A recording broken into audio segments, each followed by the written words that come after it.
Ladies and gentlemen, boys and girls, children of all ages, we are back in studio, which means this is no longer the summer sidecar. It's not the sideshow. Nope. This is, in fact, the main event. Yeah. Ryan Baldwin. Alongside the Teflon talker, the Colossus of charisma, the one, the only Mason Shepherd, my right-hand man, sitting at my left-hand side. Yeah. Woo! Man, I wish I could be excited under different circumstances, but I am always excited to talk sports with you, Ryan, my main man, Flying Ryan, the podcasting lion, the king of the main event. How you doing, man? I already know the answer to this question. But I have been in a crippling sports depression since about 8:30 last night, but other than that, at least I wasn't in a crippling sports depression since 11 a.m. on Saturday like you. Yeah. I had to go through 48 hours. 48 hours of this pain. It's gnashing, it's gnawing, it's disappointing. It's called losing, and I can't stand it. But unfortunately, none of my teams can find a way to work around it. So, well, It is that time of year where football ball is unfortunately. Is that your new thing? Just because you can't just call it football because of soccer? No, that's it's like football ball. No, well, first of all, that's what they call it at the ticket, or there's a drop, or there's like a drop, I think, where it's like football ball, and then it'll just keep going. But no, we if I was going to call it something, what it actually is, it'd be hand egg. Hand egg? Yes, because it's egg shaped and they carry it in the hand, so it makes sense. So what would would the NFL become the new NHL National Hand Egg? NHEL, because you got to differentiate. NHL's copyrighted, so you got to have NHEL. Yeah, National Hand Egg League. What about NHEA, National Hand Egg Association? Okay, yeah, I think I like the NHEA better than the L.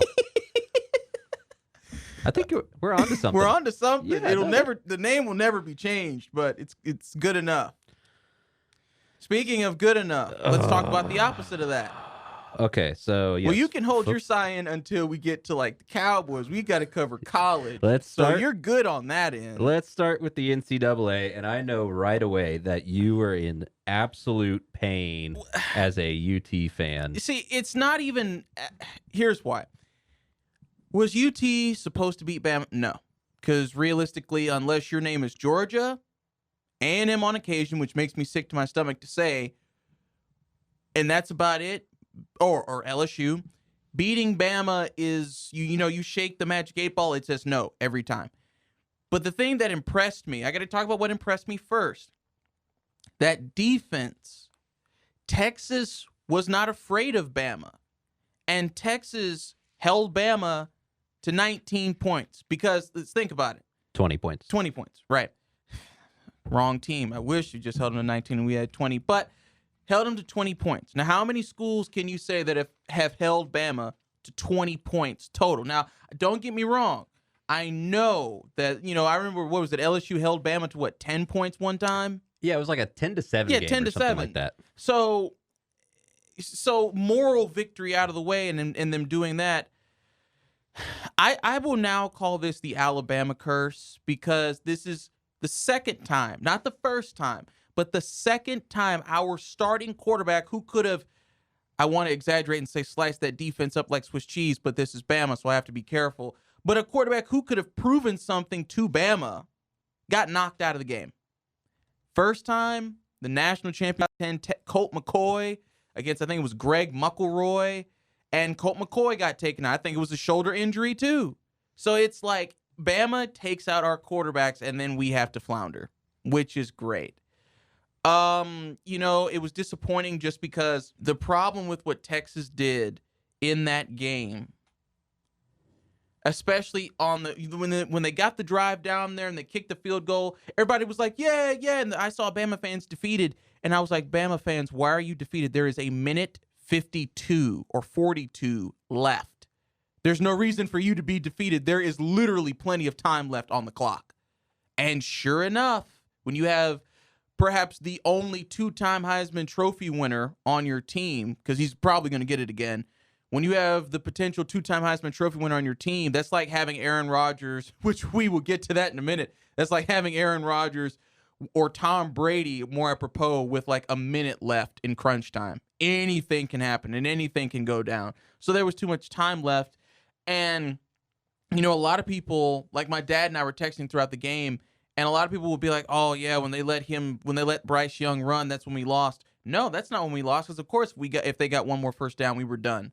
We lost when Bryce Young was able to connect on a pass over 30 yards up the middle of the field. It was up the middle. And this receiver was able to take it and run with it for over 30 yards, maybe even 40. Probably. That's why I'm saying over 30, because I don't know how much it was, but I know it was way more than 30, probably more than 35.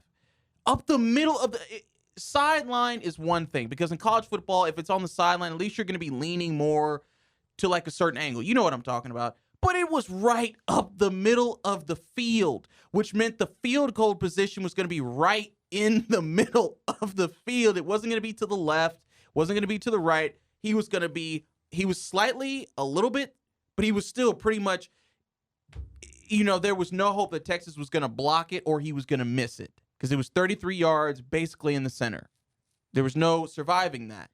So Texas in crunch time blew it, and we have to settle with the two words that you hate to hear the most in sports, moral victory, because that's what we have. Moral victories don't get you to bowl games. No, they don't.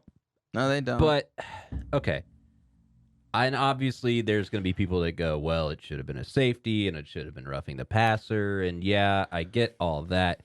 Honestly, if you're a Texas fan, I mean, since you are a Texas fan, would you rather have lost by like 7-10 and kept it relatively close than to lose by a point like that? Because I feel like if you lose by like, just call it 10 points, you're like, you know what? We kept it close. We weren't expected to win. And the fact that we kept it close is a good sign. But when you lose by that, you don't even get that perspective, right? No, you don't. Because you're like, man, we were right there. We could have won. Them. Yeah, that's the thing. That's the defeating thing about it. I would have preferred 7-10. As a matter of fact, or 10 points. As a matter of fact, if we got blown out, even if people laughed at me, at least that was to be expected, because it's Bama. But the fact that it was 20-19. With Bama committing more penalties than they ever had since 2007, and we lost. My father always taught me this, and this has been true, and he's never been proven wrong on this. When you get opportunities to score and you don't, because think about how many drives Bama was held to before they got to 20 points, before they even got to 13 to get that 20. Well, not even 13 to get the 20, but before Bama got one of their 2 touchdowns, or just one, because it was a lot of field goals. Look at how many drives Texas had to score. Look at how many points they left on the table. The kicker left a field goal on the table. That could have helped us out tremendously. That's why people need to put more respect on kickers, because that can cost you the game. If Texas had that extra 3 points and then we kicked that field goal, maybe we still would have won.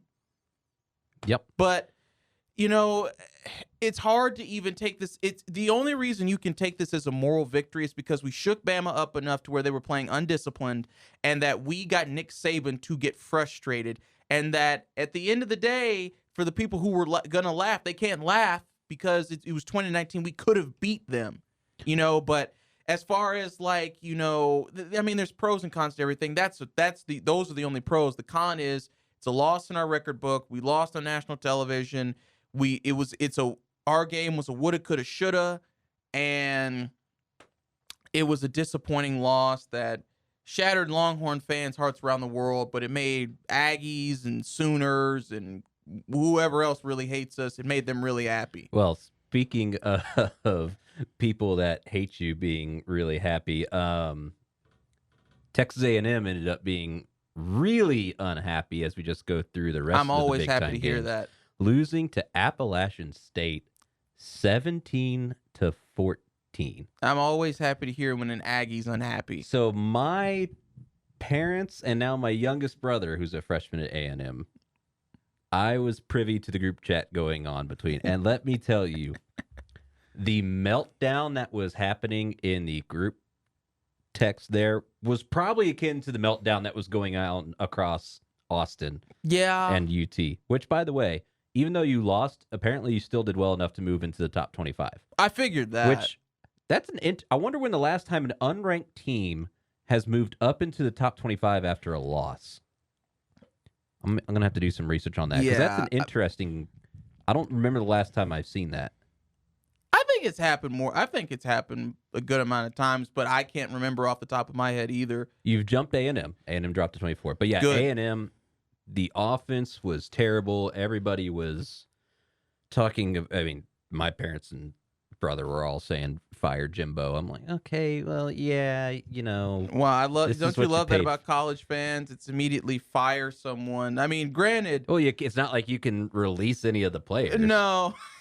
So you can't say cut Dak. You can say bench players, but you can say but you have to fire a coach. That's the only recourse you have as a fan to say. Hey, look, if the Aggies are dumb enough to cut a coach that won a national championship, let them be that stupid. Aggies fans can't find their way home at night, so I don't put it past them to say something like that. Well, people are saying that the offense is outdated, and I'll be honest, I don't pay attention enough to A&M to actually be able to tell. I do know that putting up 14 points against Appalachian State, which granted, Appalachian State has a history of being a top 25 killer and being an upset. Yes. But still, putting up 14 points is a sign that something needs to change. You can't put up 14 against Appalachian State as the number 6 school. No, you can't. And I think that, here's the thing.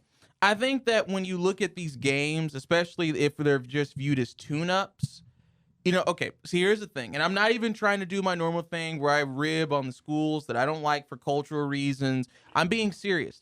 Aggies and their fan base are really, really arrogant, and they really think that there's not a team in college football that they can't beat. Mom and Dad, I'm so sorry that you have to sit here and listen to Mason rip you apart here. But I'm saying with that type of cultural mindset in your locker room and in your stands and in your fan base, more than likely what happened was they came in, this is Appalachian State, we're going to mop the floor with these guys, and they lost. Because that's what happens.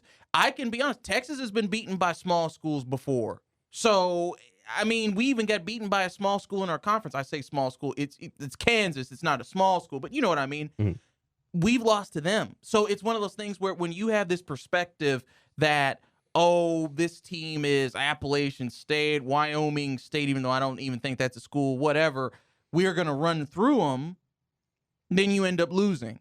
And it's like, we can be beat by a school like this, fire everybody. Yeah. And it's like, well, yes and no. Here's the thing. Texas A&M, they can brag about their program. Haven't seen them in a national championship game. Haven't really seen them in that many prominent bowl games as of late. And if I'm being completely honest, they go through coaches like you go through underwear. So, how do you know how much I go through my underwear? Way to put yourself out there, Ryan. But I'm just saying, they've had, what was it, Kevin Sullivan? Or maybe not even Kevin Sullivan. Kevin Sumlin. They have Jimbo now. Who do they have before Sumlin? Because I don't think the person before Sumlin was there that long either.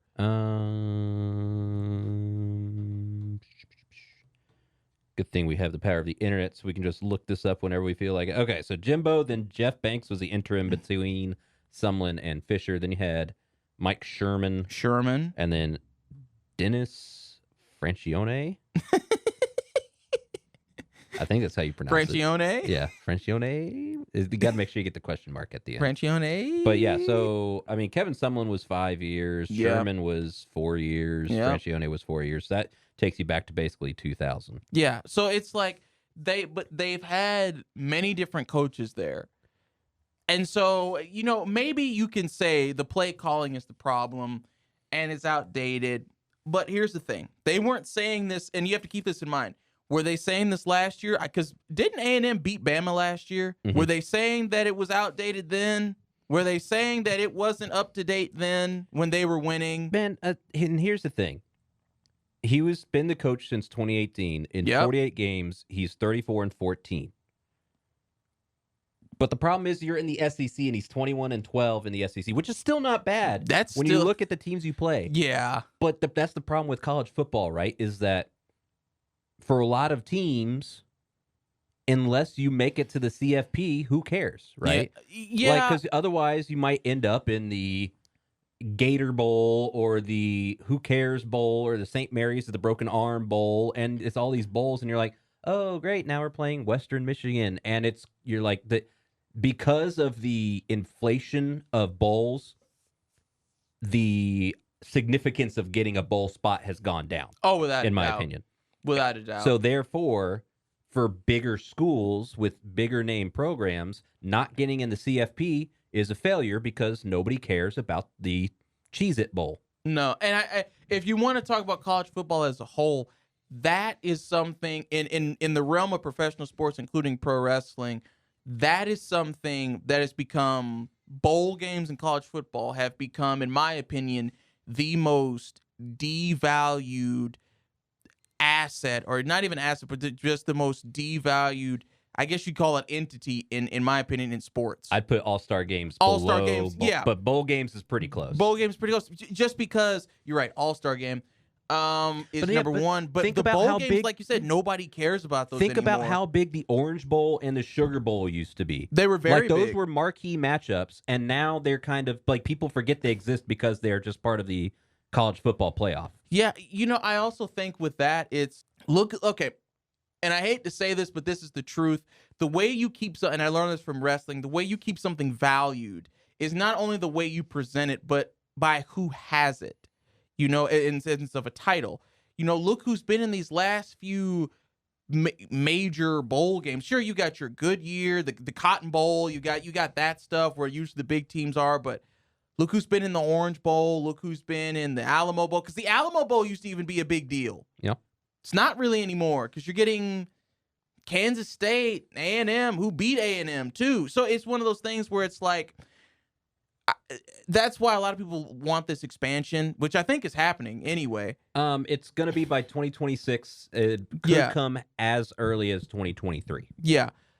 That's why a lot of people want it, just because these bowl games aren't really doing. I mean, there's multiple reasons why people want it, but these bowl games aren't really doing it for people anymore. They're going to keep the extra bowl games too, because it's money. But yeah, money. Yeah, but we're not saying bowl games are going anywhere, folks. We're just saying that. But all that's to say is that Jimbo is not a bad coach. No, that's what I was saying. It's a 70% win rate a total. Yes, 63% in the hardest conference in the NCAA for the past 15 years at least.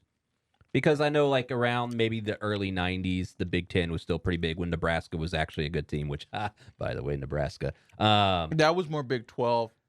Oh, that was when they were in the Big 12, yeah. So, 15, because if we go 20, because Vince Young was going to win the national title game. Really, when Alabama started to win things was when the SEC really kind of became the conference. Would you say it was that, or when Tebow was at Florida? Because remember, probably both, because it's not just Tebow one thing, at right? Florida was 06, LSU won 07. Yeah. And then I think another SEC school won in 08. So starting around the mid-2000s is when the SEC I would say became. early 2000s, that type. But so since he's a 63% win rate in the best conference of the past 15, 20 years. Which is impressive. And it's a failure because A&M fans expect a certain level, because anything else is failure, and that's one of the issues of college football. And it's why people it's why these schools that have big name coaches will fire them and let them out the door if they don't win anything. And NCAA football is one of the only sports where you can go 10-2 and go, man, this season was meaningless. Like Ohio State last year, right? 10-2, probably one of the best teams in football if you look at it. And I still put them over Cincinnati as a better team last year, but their season was a failure because they wanted to compete for national championship and they couldn't. Nope. So, yeah, I understand losing to Appalachian State is bad. It is bad. Firing Jimbo Fisher you're calling for it because, like you said, you can't fit. Like I said, you can't fix anything, right? You, as a fan, you can't change anything else other than calling for. You can call for the benching of Haynes King, or you can call for the firing of Jimbo Fisher, but that's about it. Yep. So I think, yeah, my family was very upset about it, trying to just come to terms with it, and I'm like, okay. With the way it works, and this is the way you have to break it down, is if you fire him, okay, you think the next guy that's going to take his place and step in is automatically going to get you to where you want to be? Not in the SEC. That's the problem. Exactly. So you might as well. And again, they were not saying this. Jimbo's been there since 2018. Where they say, again, if it was outdated now, it would have been outdated then. But he beat Bama, I think, a couple of times. Yeah. They weren't saying that. And it's just one of those things because, again, I'm not trying to bash them more than I already do just because it's fun. But being a Longhorn, Charlie Strong was forced out because people were like, oh, he doesn't know what he's doing, and we're losing games, da-da-da-da. They didn't realize that Texas has had offensive lineman issues, with offensive linemen who can't stay healthy, a defense that was fairly young, and quarterbacks that were rotating freshmen in and out. That's hard for any coach. Yeah. And for Jimbo, look, had an off night, didn't do well against Appalachian State. Every school, unless you've been Bama for the last 15 years or 10 years, has really 10 years, has had that struggle. It's not the end of the world, but I can see where you get upset about that. But my thing is, again, if he hadn't won a national championship, okay, in my opinion, a coach who should be in his situation with fire is Jim Harbaugh, because at least Jimbo Fisher has beaten some of the top names in the SEC. They've got wins against Bama and LSU and Georgia. Exactly. And Arkansas. Or at least if they haven't beaten them, they've had competitive games. Jim Harbaugh can't surpass Ohio State. I think he did it last year. He did. That was the first time since he's been there, and he's been there way longer than Jimbo's been at A&M. Hadn't Harbaugh been there like 2016? I think so. Jim Harbaugh has been the coach of the Michigan Wolverines from 2015. Wow. And beaten Ohio State once. He has been there. This is 7 years. He's been there 7 years and has only beaten them one time. That's someone who deserves to be in the hot seat. But Michigan renewed his contract for multi-million-dollars. 4 years through 2025. So, take notes, Lamar Jackson. But anyway, so it's just, I just think what can help a college football team sink or swim, and it doesn't get a lot of credit, is the fan base. And that's why a lot of people say that college football, whether in video game form or reality, is better than NFL, because that fan base interaction, because you have fans of sports teams are going to give up their opinions anyway. But when it's college, those fans' opinions hold a lot of weight, depending on your athletic department, obviously. But yeah, man, I just think that, firing Jimbo, they're just mad that they lost Appalachian State, which they'll get over. But I think overall, as far as when we move off of A&M, because this is more airtime than A&M deserves to get anyway, college football as a whole seems like it's going to be very interesting. And that's what I love. I love when college football looks like it's about to be interesting. Well, I mean, it is going to be interesting, except I think we kind of have the top 3, maybe 4 teams already kind of settled in. But, well, that happens every year at this point. But yeah, so I mean, some of the other games, Marshall taking down Notre Dame, former Conference USA Marshall, now Sun Belt. And this brings me to a question.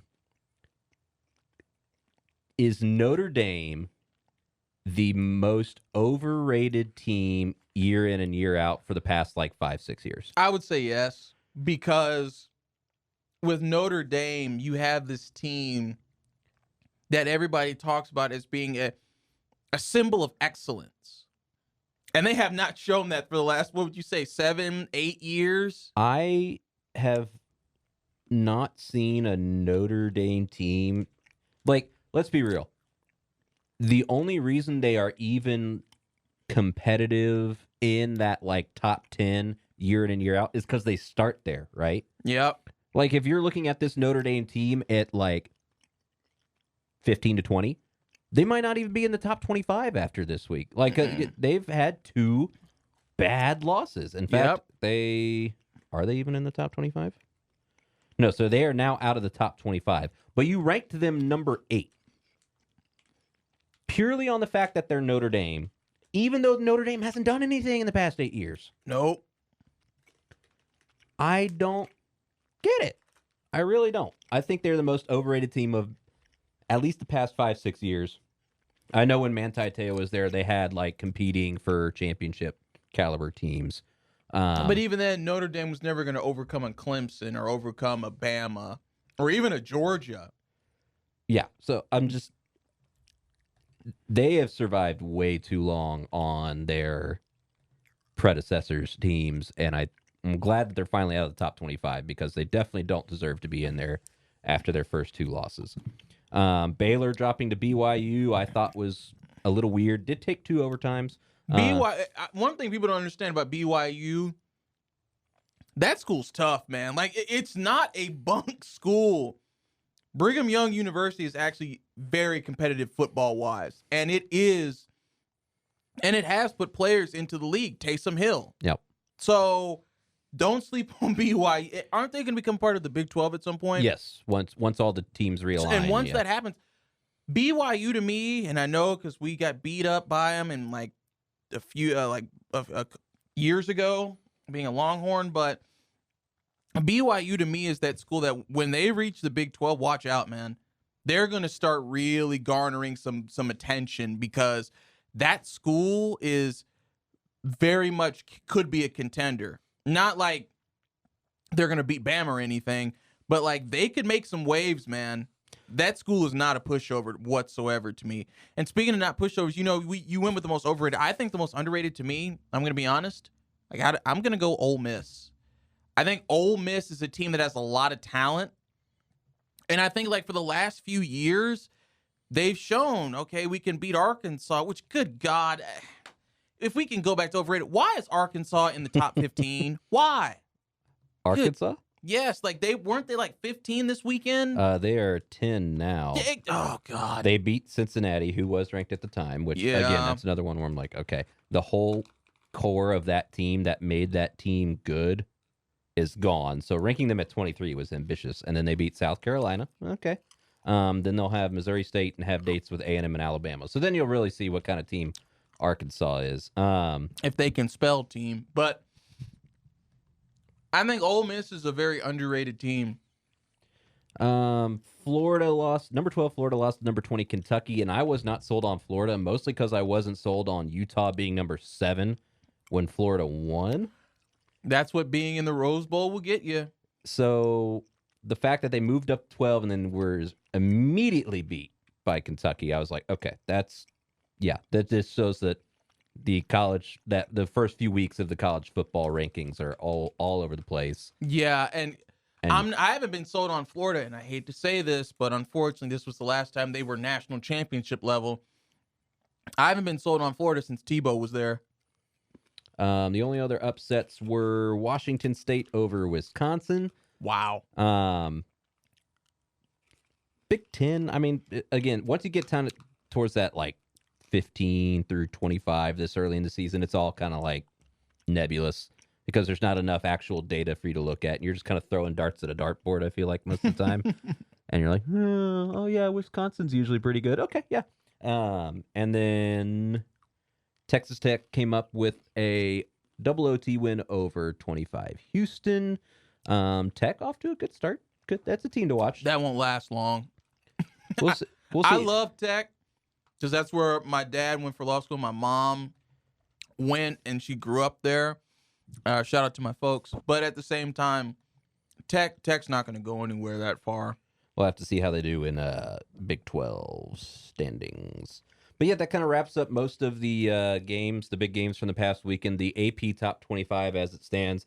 Like I said, we already kind of know the best 3, maybe 4 in the nation. Obviously, Georgia, Ohio State are the top 3 in that order, according to the AP Top 25. The coaches poll has Bama over Georgia still, which I thought was interesting. I thought Georgia, especially after this past week, I thought Georgia looked better. But maybe they're saying that Texas is actually better than what they think. Yeah, well, here's the thing, and that's what I noticed. I love how the national championship team always ends up number 2 if it's not Bama. Right. If it's not Bama, it's always number 2. And I'm just like, that is a slap in the face. And then rounding out the rest of the top 10, 4 Michigan, 5 Clemson. Whoa. Back up. Michigan is number 4. Michigan is number 4 after starting 2-0.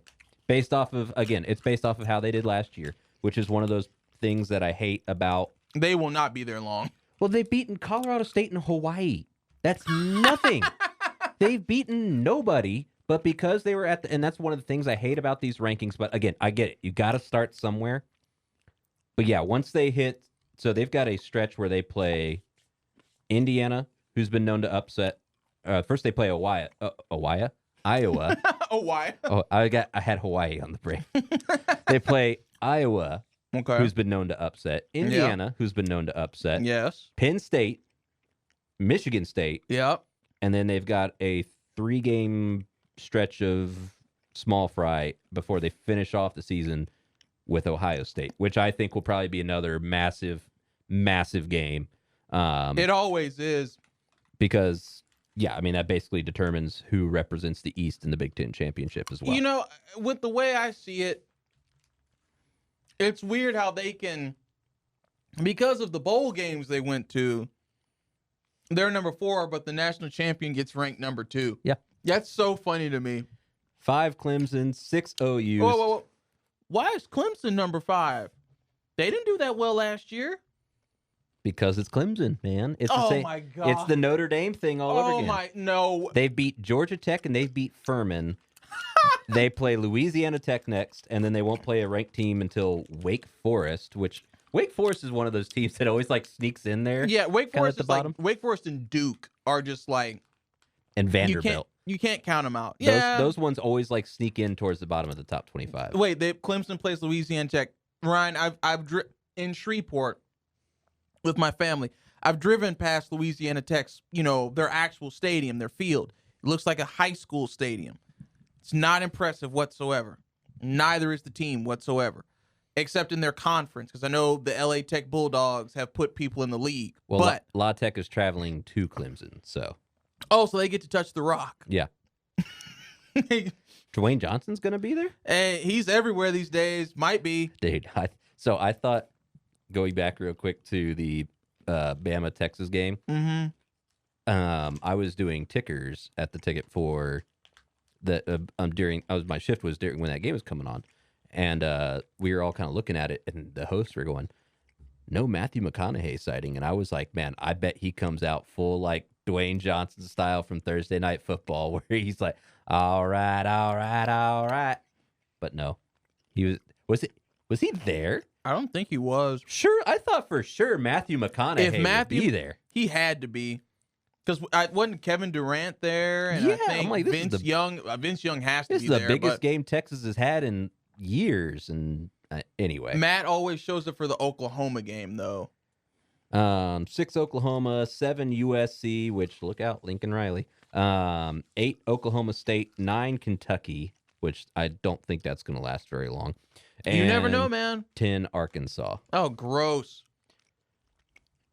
Kentucky? You're going to say you never know about Kentucky? Well, just because we haven't seen them get this far before, I'm just saying we haven't. Look, if they can make it past Ole Miss, Tennessee, Vandy, and Georgia, those will be. Then we'll. You can't deny it. Those will be interesting games. Then we'll start talking about whether Kentucky's a big deal. Well, that's your NCAA football roundup. 2 weeks in, chaos ensuing already. Love it. I love college football. I do too.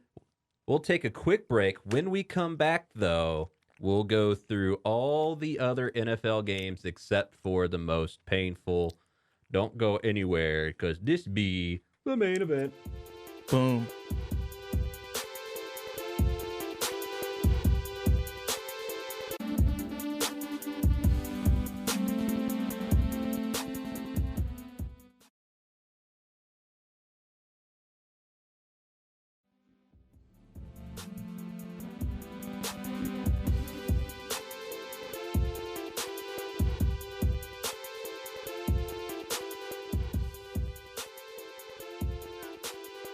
Welcome back to the main event.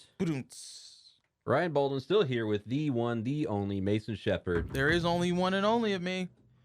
And now we move on to the pro scene. Week 1 of the NFL is back. And we'll get to the painful part later. But first, let's look at every other game. Oh, my God. Okay, I got to say this first. Yes, Bears fans, you won. Hey. Congratulations. Dude, it is so crazy how these Bears fans think that they literally are about to just win it all because they beat the 49ers. Congratulations, Chicago fans. Good God. Is that okay? Is that the one of the wackiest games you've ever seen just because of the field conditions? Yes. But I also like games like that. Yeah, it was fun to watch, but just seeing Justin Fields take the knee and then like swan dive, create his own wake in the field as he went by. That was cool. Yes, Bears beat the 49ers 19-10. Trey Lance, I would say an inauspicious start to his career in San Francisco. Do we want to put an over-under on how long it takes Jimmy G to come back, or do you think they're going to stick with Trey Lance the whole way? I think they're going to stick with Trey. I think unless somebody picks him up, if they're 0-6, I bet they're going to go ahead and do Jimmy G. Well, that's the extreme, of course. Like, if they're 0-6, I don't think you have a choice. Oh, you always have a choice. You could be like, this is Trey Lance's beginning year, so wipe our hands of it. Okay, the choice in that scenario would be do the right thing or be fired. So, Bills absolutely slaughtered the Rams, and Ryan, I'm telling you, I've been saying it for the last 3 years. Is it this? The Bills are coming, man. I know they have a past of going to championship games and losing because they did it for 4 years in a row, but they're coming, man. I'm telling you. Okay, look, I'll give you this. Bills are going to win the division. Yeah. Josh Allen's going to win MVP. Without a doubt. They're going to go to the AFC Championship game. Booyah. And they're going to lose again. To who? Chargers. Nah. Yeah. Nah. Yep. Nah. Yep. Actually, in my official predictions on the ticket, I didn't even have them go into the AFC Championship game. I had them losing to the Titans. Nah. You can say no you want. Yeah, I would. They have a history of not being able to make it past that hill. Look, Ryan, I'm trying to have faith, man, okay? And you know what? I love you for having faith. I really do. Look, I understand the Bills' track record, but look, with the rate they're going right now, which is only 1 weekend, so it's easy to say, I just feel like they're going to be the team to beat in the AFC, man. Oh, for sure, but that doesn't mean they're going to win it all. No, I didn't say that. I just said they might have a chance. I didn't say they were going to win it all. But they might be able to get there again. I think they're going to choke. But I think they're for sure getting, they're going to win the division. They're going to be probably, 14-3, 13-4, something like that. Probably, yeah. Win the AFC, and then they'll choke somewhere in the playoffs. In this reporter's humble opinion. Humble! The Saints beat the Dirty Birds 27-26, and Jameis Winston actually looked pretty good. 269 yards, 2 touchdowns.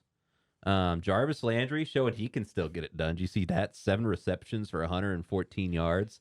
Look, man, Jarvis Landry has always been the receiver that I don't think a lot of people talk about. You know, everybody talks about Odell. You know, especially last night, people were talking about Julio, DeAndre Hopkins. But one of the most underrated receivers from the last few years from that draft class, Jarvis Landry. That guy can ball. Mm-hmm. So, excuse me, I'm glad Jameis has him, Michael Thomas. You know, he's got some good weapons on that team.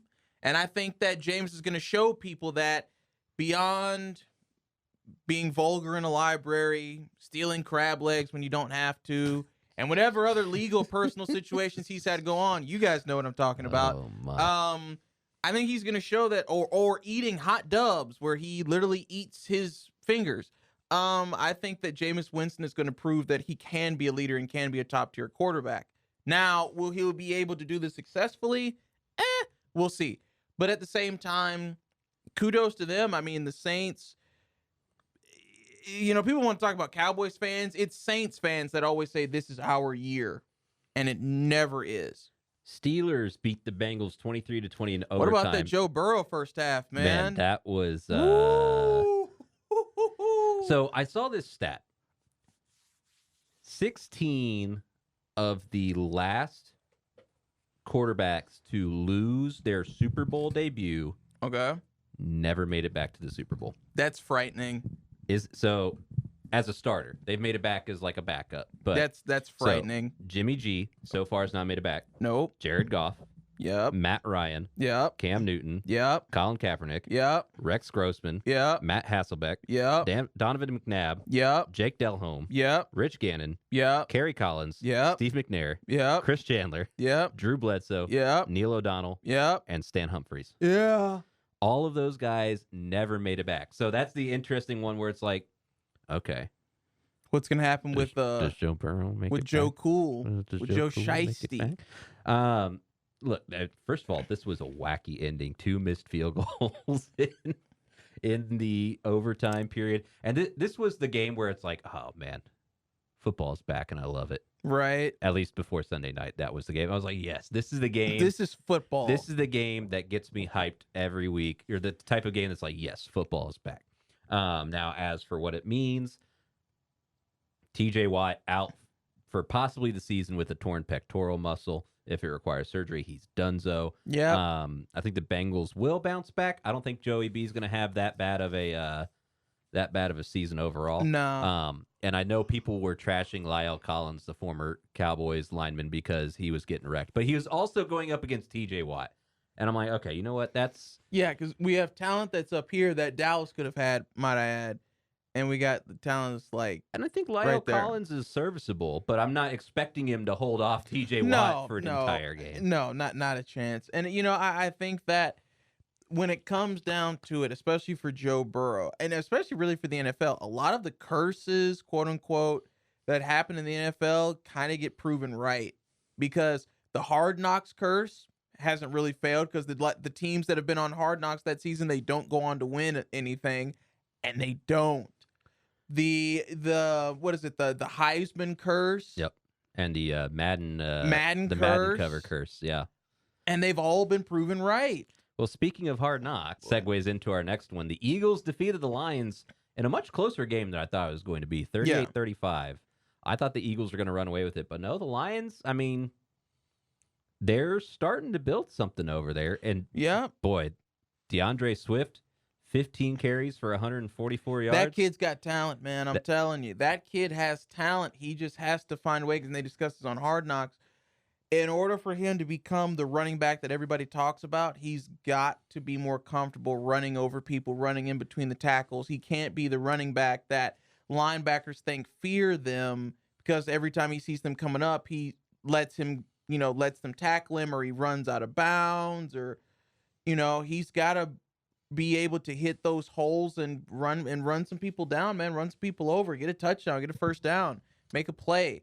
But other than that, man, hey, to be honest, for the Lions, that's a step up. Oh, for sure. That is a step up. Because when has Detroit ever been able to put up 35 ever? And I'm sure it hurts too, right? Because you're like, man, this is like exactly how we started off last year, where we lost a bunch of close games. But I think when you're the Detroit Lions, you have to keep in perspective that yes, you want to change your culture, but you are losers pathologically. So when you lose, don't take it personally, but just know that people expect that from you. You can still prove people wrong. No one is saying, and I actually think it's better, have a perfect season. I know that's what everybody would wish, but no one is saying, like, I'll go out there and have that perfect season.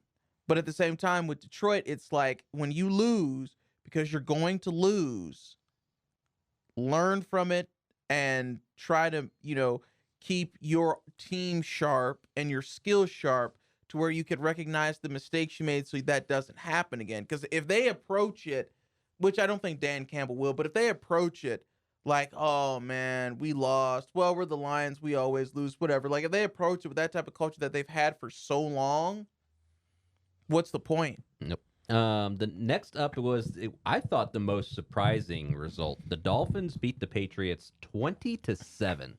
Not really that surprising to me. The Dolphins always give the Patriots trouble. Yeah, but the Patriots, I thought Mac Jones this was going to be his, his sophomore year, he's going to come out and he's going to take that next step behind Bill Belichick. And the Dolphins gave him the works. I was not prepared for it to be that, Dolphins fine, they may have won. I wasn't expecting the Patriots to only put up 7 points. That was the surprising one to me. Next up, Ravens over the Jets, 24-9. Not surprising at all in the slightest, especially because Joe Flacco, who is apparently still in the league, I had no idea. For the Jets, and he had 307 yards. Flacco can always get yards. Yeah, but no, just the one touchdown. Nope. Commanders over the Jaguars, 28-22, which is still kind of weird saying Commanders. Change that name. Carson Wentz had actually a monster day, 313 yards, 4 touchdowns, and we'll get to it in a minute, but I think this is going to become a worrying trend for our dear, dear Dallas team. The Panthers, unable to come out and beat the Browns in their Baker Mayfield revenge tour game. I kind of wanted Mayfield to win this game just because of how poorly they did, or how poorly they treated him over the course of the offseason. But I expected the Browns to win just because I think the Browns have the better team overall. Yeah. I mean, hey, what was it, 26-24? Yeah. So I think Baker put on a good showing, which is always good. But I think at the same time, the Browns, I think we're going to come away with that with a win one way or the other, because they were not going to let Baker beat them and be able to brag about it. The Colts and the Texans tied at 20-20. And that, did you see the AFC South was winless and 2 of the teams played against each other? Texans, Colts, Jaguars, and the Titans. Titans. I always forget Tennessee's in there. The AFC South. That's embarrassing. Winless when 2 of the teams played each other. 20-20 tie, which, you know what? Hey, Texans, if the Texans can keep that up, maybe they can do a little something. But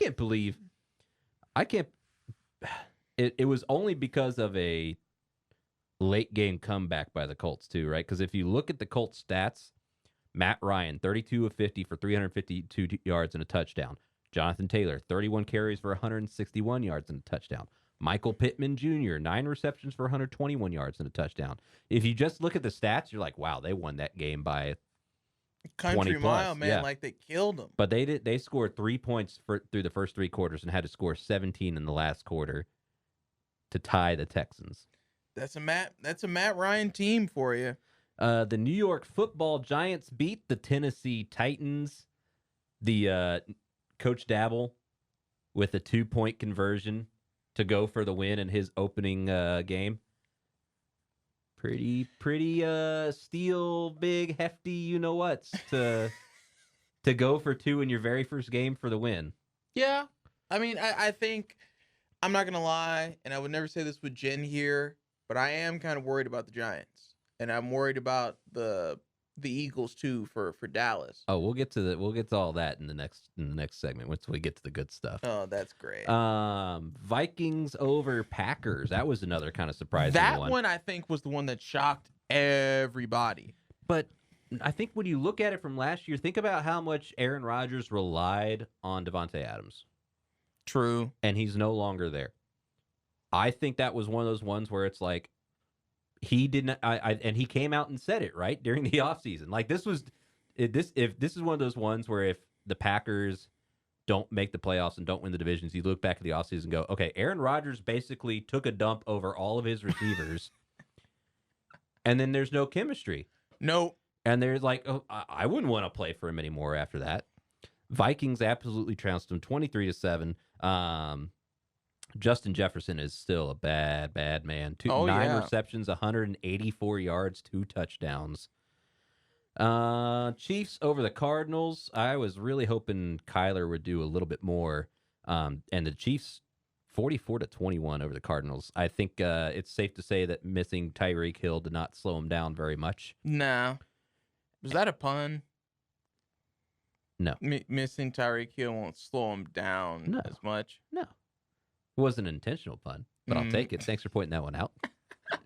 And then Chargers over the Raiders. Justin Herbert and my pick to win the AFC over the Raiders 24-19. Even though Devontae Adams, as we mentioned, 10 receptions, 141 yards, and a touchdown. Yep. That's what Aaron Rodgers is missing right now. And then one game to play tonight, and it's the other former quarterback battle. Broncos versus Seahawks. Russell Wilson versus, I think they're going with Geno Smith. Oh, good luck. Yeah, I have the Broncos. I don't know about you on that one. Yeah, I think I'm going to take Denver. Yeah. Okay, so then let's just go through the AFC championship game, the NFC championship game, and the Super Bowl. Who do you have? Let's start with AFC. AFC, I'm going to put Bills. Shocker. Of course. I'm going to put Bills in there, and then NFC, I'm going to go with, I want to say probably, dang, that's tough. Only just because I don't want to be like, everybody be like, oh, Tampa. Nah, I don't. Well, Tampa's NFC. No, that's what I'm saying. I thought that was like AFC Championship game. Oh, first. AFC Championship game. So we're gonna go Bills. I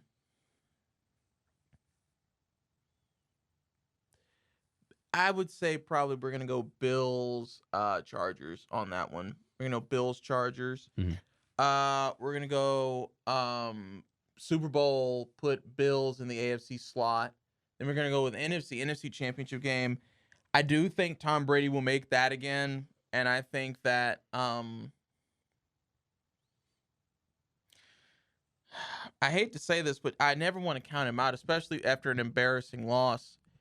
I think we're going to see Rodgers, Brady too, because I think Rodgers is going to end up back in there. You know what's funny is that on Sunday, I had the exact same thought. I was like, I hate this, I hate this, I hate this, but it's going to be Bucks, Packers again.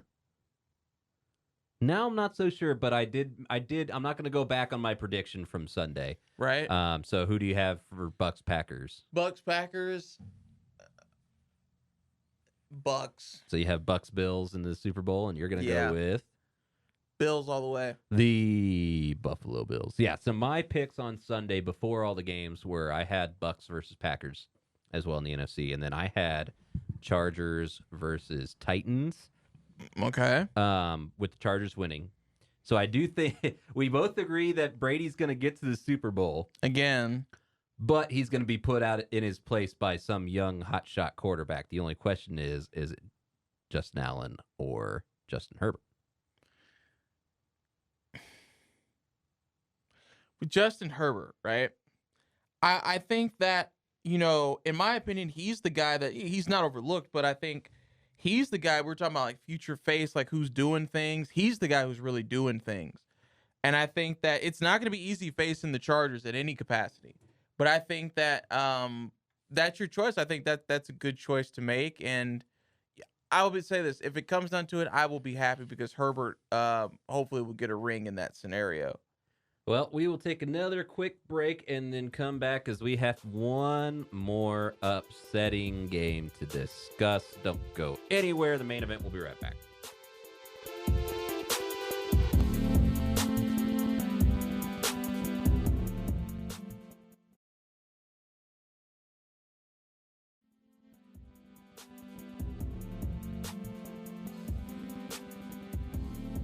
Welcome back to the main events.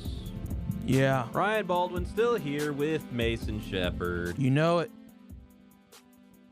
As we move into the most painful part of the episode. It's the most horrible time of the year. The Dallas freaking Cowboys. Where the Cowboys keep losing and fans start snoozing and nobody's cheering It's the most horrible time of the year. Thank you. Thank you. Didn't know Mason Shepherd was a vocalist, did you? Christmas album coming out when? like the Family Guy version. Yeah. La la la la la. Okay, so do you want to give your thoughts on it real quick before I go ham? Because I have stuff to say. You know what, Ryan? I've gone first on the last couple of topics. I want you to go first because this is going to be entertaining, and I'm here for it. Okay. I just took the hat off because I got to get comfortable here. Oh, yeah. This is going to be great. As I posted on Twitter. Again, now I have a Twitter. I have like 19. I have like 5 followers, but that's fine. I tweet into the void to express my my disgust. This is the most frustrated and depressed I have been as a Cowboys fan in my entire going almost 30 years of life. The Cowboys, this was a loss. This was a loss by the entire organization from top to bottom. From the owner's box down to the product on the field. It was a loss in every category. You came into the season for starting with the offseason. You decide not to bring back Amari Cooper. You decide to try and sneak extra stuff into Randy Gregory's contract, and he leaves. You decide not to extend La'el Collins and let him go. Coming into the season, you know you are light in depth at the receiving position and the offensive line. You know that Michael Gallup is going to be out at least part of the start of the season. Yeah. You know that Tyron Smith has not played 16 games for you except for one season in his career, I believe. I'll have to look that up for sure. But it has been a hot minute since he's played a full 16 games. It's been 5 years. 5 years he's been always hurt. The front office knows all this. And what do? Who do they bring in to replace Amari Cooper? James Washington. Who do they bring in? Yeah, 2015 was the last time Tyron Smith played a full 16, by the way. So it's been like 7 years. 7 years.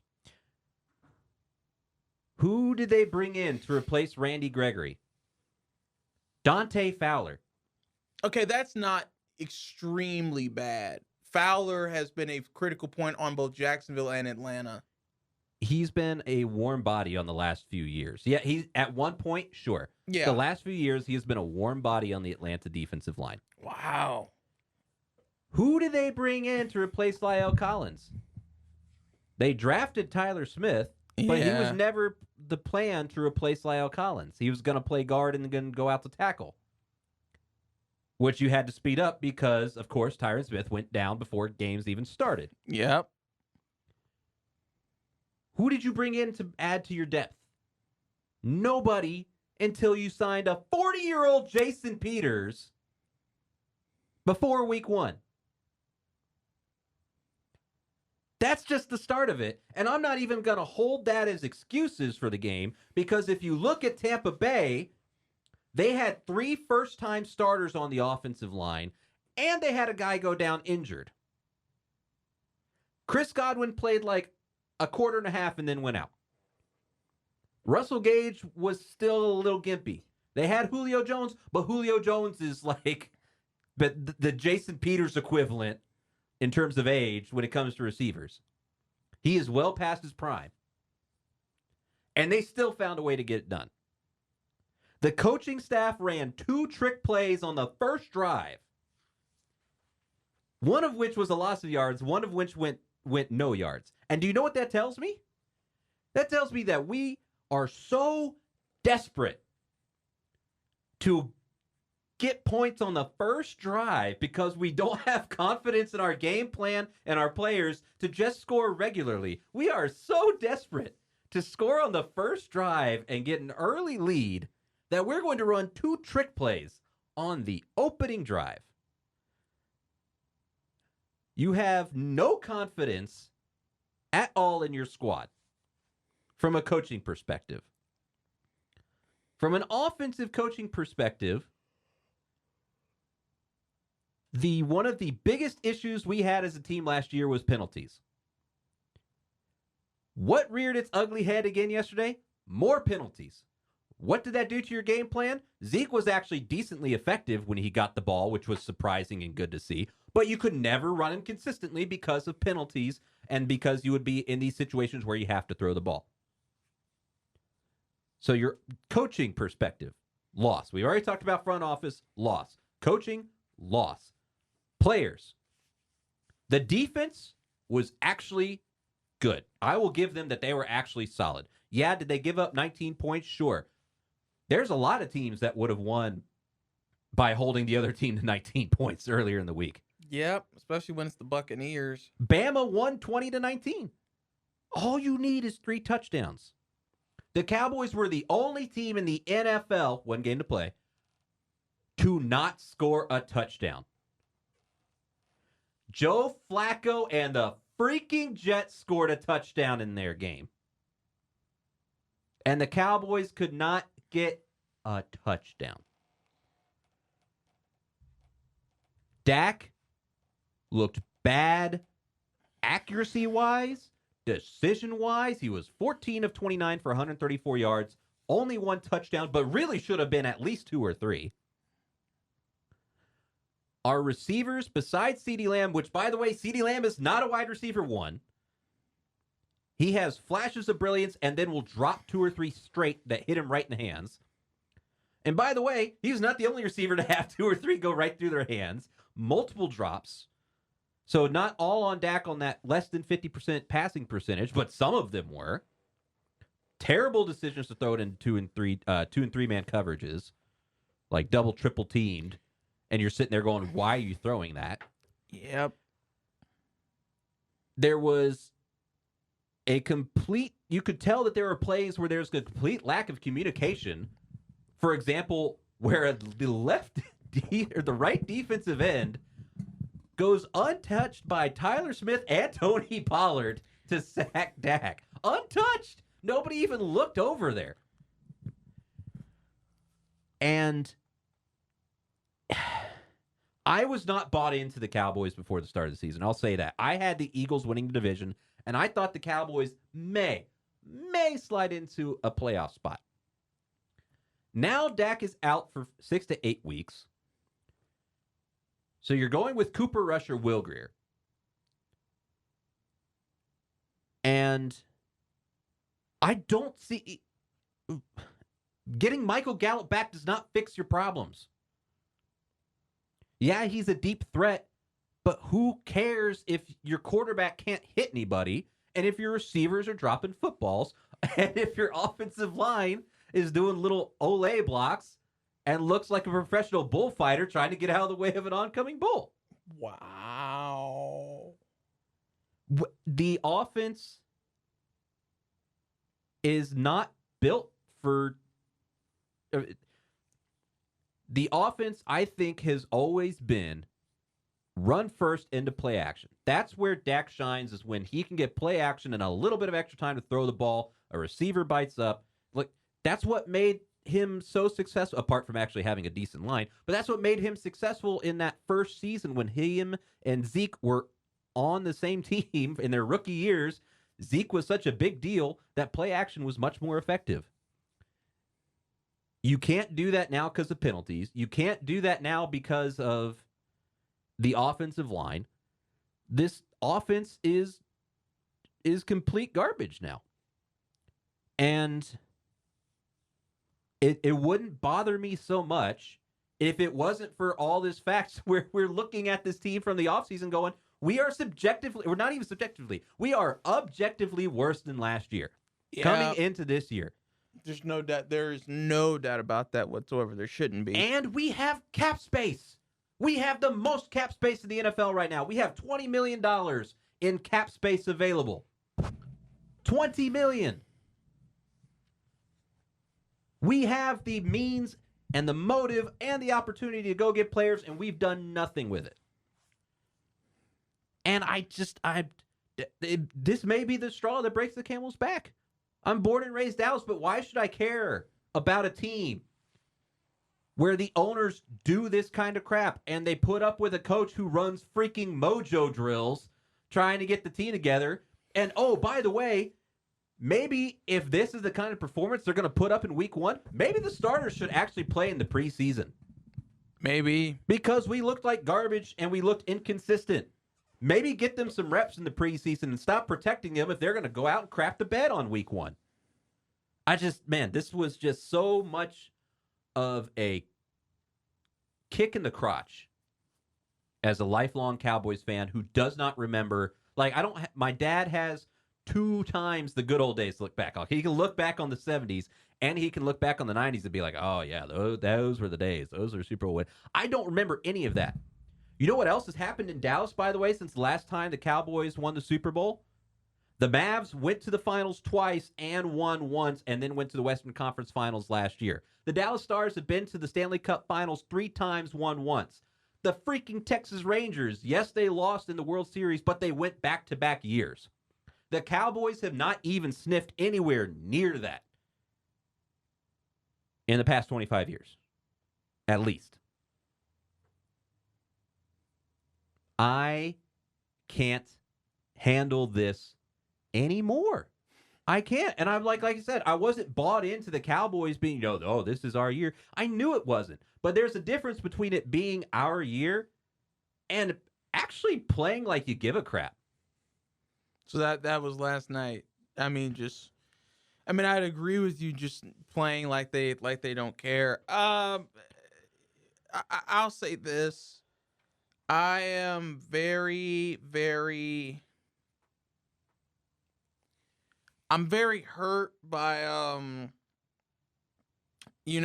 it's very, very hurtful to me to have to be a Cowboys fan and watch that game the way it played out.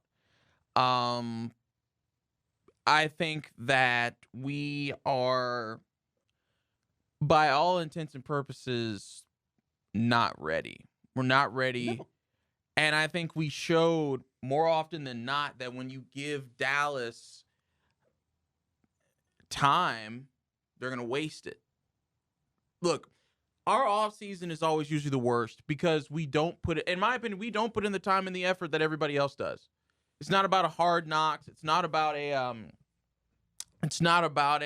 documentary. It's not even about just mojo drills in practice. But we never play like we want it. And I think last night it was abysmal. Watching the Cowboys, watching Dak, and I said this to my dad, I said Dak needs to work on that. He's doing the same thing that he was doing for the last 3 seasons. Throwing the ball in double coverage. Dak, what are you doing? Throwing the ball in triple coverage. Dak, what are you doing? Why are you throwing it in double, triple, quadruple, quintuple, double entendre coverage? What are you doing?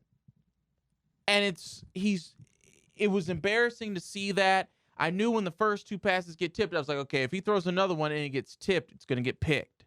It didn't get tipped, but it got picked. And I was like, I saw that coming. I also saw that CD is not a number 1. He's not a number 1. He doesn't play like it. He doesn't have the hands like it. Doesn't have the concentration like it. As far as, just Dallas as a community and as a whole, there are a lot of Cowboys fans that they're like us, shrug our shoulders and just go, well, we shrug our shoulders, go, well, at least, we have nothing because we don't win. And I think for me, what hurts is that Dallas's owner can just look up in the mirror and just think, well, we lost, but I still made money today. And I think also what hurts is like Dak has to, like you said earlier at the beginning of this, Dak has to get surgery on his hand. He's going to be out for a while. Our season is going nowhere. We will be one of the bottom teams this year. And that segues into 3 of my post-game points here to wrap it up. Okay. Point 1. Cowboys fans, I've got 2 things for you. To borrow my good co-host phrase, Cowboys fans, let me freaking talk to you here for a second. 1. This continues to happen because you continue to throw your wallet at Jerry Jones. Yes. I'm not going to tell you how to live your life. I understand going to football games makes people happy. I'm also saying that 90,000 of you going to that stadium and filling it up year after year, no matter the garbage they put on in the stadium, means that Jerry Jones can continue to not have to make any changes. Yep. Jerry Jones has shown over the last 25 years that he does not care about the record. He'll say he does, but he does not care enough to drastically change things as long as that stadium stays full. Point 2 for Cowboys fans. Stop throwing crap at people. Yes, you can be mad at Dak for having a bad game. Stop throwing crap at him as he's jogging off the field. Did you see that? Did you see fans throwing beer or bottles and stuff and trash at him as he's jogging off to go back into the extra? Stop it. That's pitiful. Stop it. You did it to referees last year in week 1, which, by the way, irony at Dak saying good on the fans for throwing trash at him. You kind of reap what you sow there. But still, these are human beings. Stop throwing stuff at human beings. He is a person at the end of the day. Yes, he had a bad game. Don't throw garbage at people. Be better than that. People hate us enough as it is just for being Cowboys fans. Yeah. Don't give them more ammunition.